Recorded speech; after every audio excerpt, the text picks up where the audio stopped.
Everyone, it's Roger and James here from the DisKingdom podcast. In this episode, we're going to be just having a little bit of a brief conversation really about what's going on really with like Disney games, more so on the mobile side of things, because it feels like in the recently in the last few months we've not really seen anything new. We've not really seen very much new events. We've not really seen any new games. Like last year, we saw what was it? We had the Cars Lightning game that came out around the time that the Cars 3 one came out. We saw some updates to Disney Emoji Blitz and Zoom Zoom, and also Disney Magic Kingdoms. And there's been a few things like the color and stuff, but we saw nothing for Coco. There was no tie-in game for that. There was nothing for this. Beauty and the Beast did have a match free to win game that kind of like didn't seem to do much.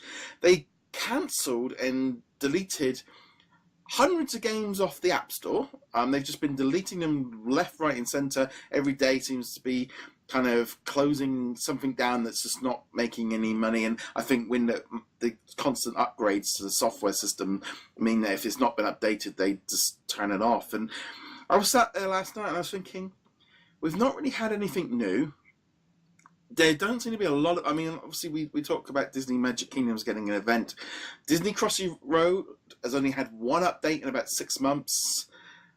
It just feels like either they've adjusted to where they went all in on it after, around the Disney Infinity time, they were just all in on mobile. And then I don't know if maybe the audience wasn't taking to it, and so they kind of started to realize that maybe this isn't the way, or maybe they've got other games coming soon, so new ones. Maybe they're going to go down the Marvel Games route and be a little bit more selective and just push a few ones. But I don't know, it's been a bit odd lately. It's definitely been weird. We haven't had any new games to talk about. We have Marvel Strike Force on the horizon, which we just got done talking about in another podcast, but Rise to Power from Star Wars as well. That one still hasn't officially come out yet. That's the shooter PvP one, right? Yeah. So we know about those, but that's literally it. Like you said, there was nothing for Coco. There weren't any in-game events for those two, except for Emoji Blitz, I think, had one. Yeah, very light. A very light event. Actually, I kind of liked that event because it was the only time they'd ever let you play with emojis that you didn't have, like actually use their powers and stuff, which was kind of cool. But yeah, there's nothing else going on. I feel like, as you mentioned, right after Disney Infinity, they were kind of doing that shotgun thing where we're just going to throw everything at the wall and see what sticks. Now we've seen what has stuck, and they're kind of like, all right, we've got stuff in place like Emoji Blitz and Sum and Magic Kingdoms, and we can use... Yeah. And Kingdom Hearts Union still seems to be getting updates and stuff, so that one, we'll count that one as one that's still active.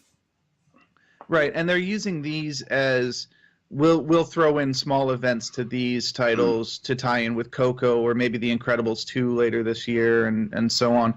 And Marvel, of course, is covered. They've got just about every genre under the sun. Star Wars is slowly working in that direction too. And it's like, why spend the resources developing yet another Match 3 game when we've got Disney Emoji Blitz and we can just throw an emoji into it? Yeah. But yeah, it's...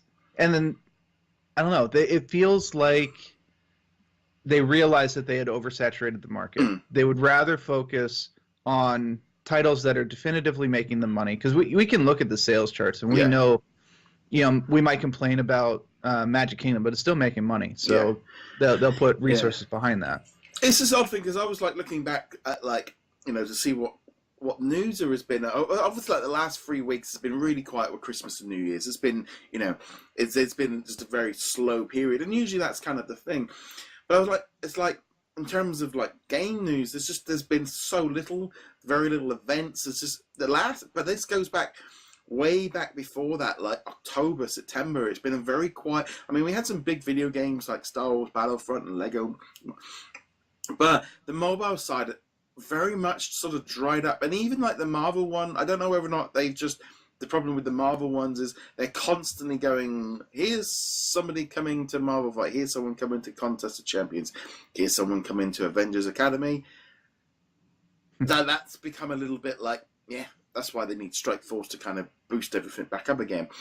But at least Marvel, I feel like I'm seeing constant. It's that thing of like, maybe not necessarily. I'm not reporting on it all the time because it feels like you're getting to the bottom roster of the heroes at this point. No one, if Sentry or some other character, like we're really getting into unknowns here. We're not seeing anyone that is majorly, because they're already in. They've already done all of this, and that's kind of the problem with it.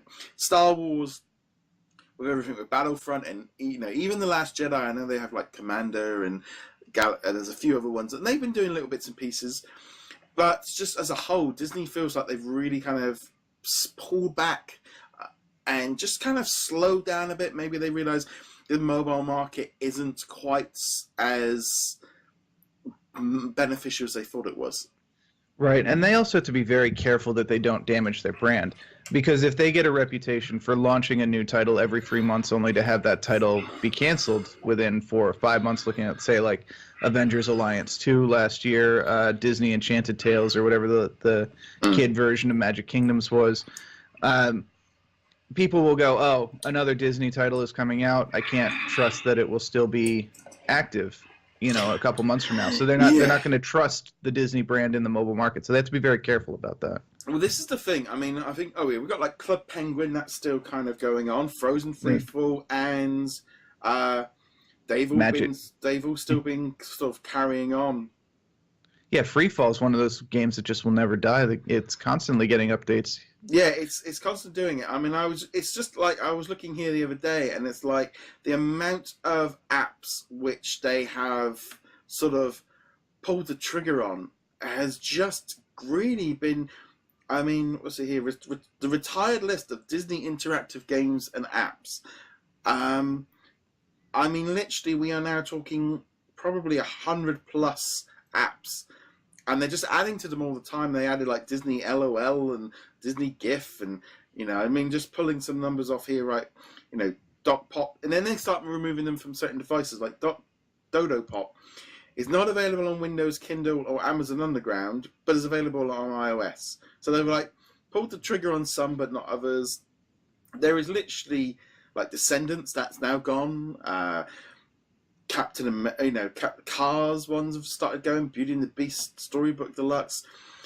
It's just an odd situation. Now, whether or not we're going to get a flood of new ones in the new year, and maybe, but I can't help but feel like they're in this weird thing of like they're going out to different companies. Maybe there's some other companies working on stuff externally. Maybe they realize their internal ones aren't up to scratch. But then look at even like companies like Nintendo are not really they've this is odd with this whole market. And now that they're having to say on them about the new loot boxes, that's now a requirement of iOS, and other countries are saying, maybe they've all started to realize that this gravy train might not quite be as good as they thought it was. And I mean, it's not just Disney either. It's been a little while since we've seen a new game come into the market, which has been everyone is playing it. You go into the office and everyone is talking about how their Clash of Clans guild is doing, or their Clash Royale game is going. There's no game right now, at least in my sector with the people that I work with, where people are like, oh man, you have to download this new game so you can join our clan. And a lot of the Disney games, particularly the Star Wars ones, have been to copy whatever the current hot game on the market is. And there's nothing to copy at the moment. They've already got a Clash Royale clone. They've already got a Clash of Clans clone. So what, I mean, are they going to do Flappy Bird? That hasn't been relevant for like 3 years. Looking here, like Bulls, like these are the top games right now. Bulls Race, Fight List 2, Who Would You Rather Choose, Twisty Road, Run Sausage Run, Snake versus Block, June, pick a word. They're the free ones, but the top grossing one, Candy Crush, episode featuring Pitch Perfect, choices, stories you play, Roblox. I mean, I know Roblox is still big. My friends' kids are still playing that. There's a Homescapes, Candy Crush, Soda Soda, Greenscapes, Clash of Clans, Clash Royale, 8 Ball Pool, Pokemon Go, Lords Mobile, Toy Blast. That's what they need. And then They need Marvel's Contest. They need a Pokemon Go app. They need.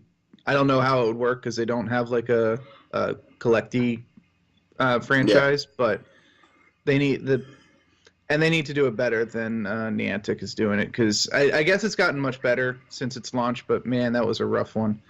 Yeah, I mean, I just saw Star Wars Galaxy of Heroes is in the top. Simpsons tapped out. Number 64 should really give that game a try. It's not now comes under us. I'm just Family Guy, Freaking Mobile. That's in number 79 on the charts. I haven't seen a Disney game yet. I suspect that the top one will be Disney Magic Kingdoms, but it's not going to be in the top 100. It's not. It's 119. That one is on the chart. I mean, two spots above Super Mario Run, which has a single payment. Yeah. No, this is where you start going. Hold on, in the top 150 games, currently there's one Marvel, one Star Wars, one Disney. Which one's the Marvel one? Contest of Champions? Contest of Champions, yeah, that's still in like number 14, 15. Oh, Frozen Free Fall's 172. Marvel Future Fight is 177. And let's keep going down the list. Yeah, that's it. It's well, that's proven is that kind of same thing as well. I mean, there's not a lot. There's a lot of just generic branding games there. There's not a lot of franchises and stuff. I think the kind of costs are coming into it, and maybe I don't know. I mean, maybe something like this. The 10 million people playing the Switch at this precise minute have realised that they can get a better experience, not on their mobile. And I think consumers are becoming more and more aware of how invasive these games are becoming, both for your money, but also for your time. The amount of time that you have to spend in a lot of these mobile games to keep current, especially the PvP-centric ones, is crazy. And I think people are starting to realize that and kind of push back against it. Yeah, I mean, not completely, but no. still. I mean, it's like I know, like looking at for example, like my mum and a couple of the women that work for me at work, and like my wife.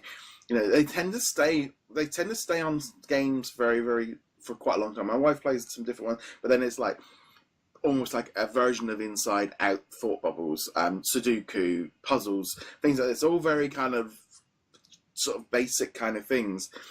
So I don't know. It's very different. I know, and I can't help but wonder. I mean, there's been a real big push now. I think with the Nintendo Switch has pushed a lot of people to. It's the fastest selling console in US history. There's a lot of people walking around now, what I would call gamers, now with those in their pockets and taking them and having a full-blown experience on the go. And then also, I just feel like this has become, trying to get mass stream, trying to get into the mass public is a lot more expensive than it used to be. Yeah, and it's going to get even more and more expensive as we go. We are going to expect games to become more and more graphical powerhouses, to have the little nifty touches that we don't need, but they look cool, so they kind of dazzle us with the sparkles and the shine.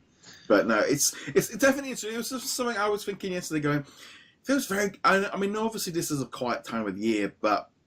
I mean, at least we know, like, with a few console games and stuff coming. But the mobile zone just seems to have got very bland and also just constant things of cancellations, closures, but nothing really ever. I mean, they could have something amazing planned, but it's not the first time we've seen them like Coco where they skipped it. They've done that with movies in the past, but they didn't even do any game tie-ins for that, which was a bit odd. But we'd love to know your thoughts on all of this.